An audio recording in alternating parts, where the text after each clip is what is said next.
We've been talking a lot about connection, and I thought I'd look at the physical and the health sides around connection. Obviously, emotional health, mental health plays a big factor in connecting with people, but ultimately we've got to remember that both our physical, our mental and our emotional health are all intertwined. So it's important that we take care of all aspects of ourselves. So let's just dwell on a bit of the physical for a while. Just as you can hear, I'm in the garden and surrounded by lots of the locals doing their exercise at the moment. And that's the first thing, exercise. What are we doing? Are we getting out there? Are we getting our heart rates up? Charlie Tremendous Jones, one of my favorite quotes, said whenever he felt like exercising, he lay down till the feeling passed. And I think in these times, that's something we can't afford to do. We need to spend at least some time in the day getting our heart rates up. A week or so ago, we posted a video of Wesley Gardner running 10 kilometers up and down his drive, 500 laps of the drive, and that's inspired lots of people. We had Tilly up in Polokwane do 10Ks around her car park the other day.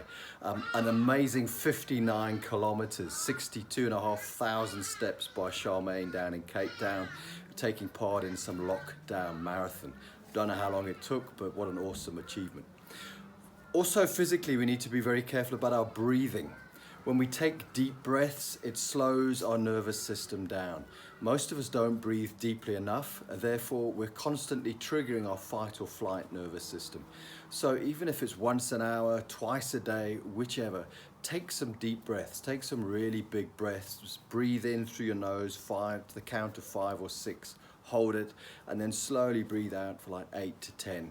Do those 2 or 3 times. You'd be amazed how much calmer you feel and how much more oxygen you have in your system. So breathing, very important. Walking. We've had countless stories of people initially, 14 days ago, all of us on Health Point were like, how the hell are we going to do our steps? But certainly there's many people out there doing 12, 13, 14,000 steps a day. Goes to prove it's a mindset, it's what you decide, not the circumstances. So a big remember on that point is it's your life. That's the name of this series of talks. And we need to take responsibility about what we say, what we do, what we listen to, because that all impacts our minds, our hearts, and our souls.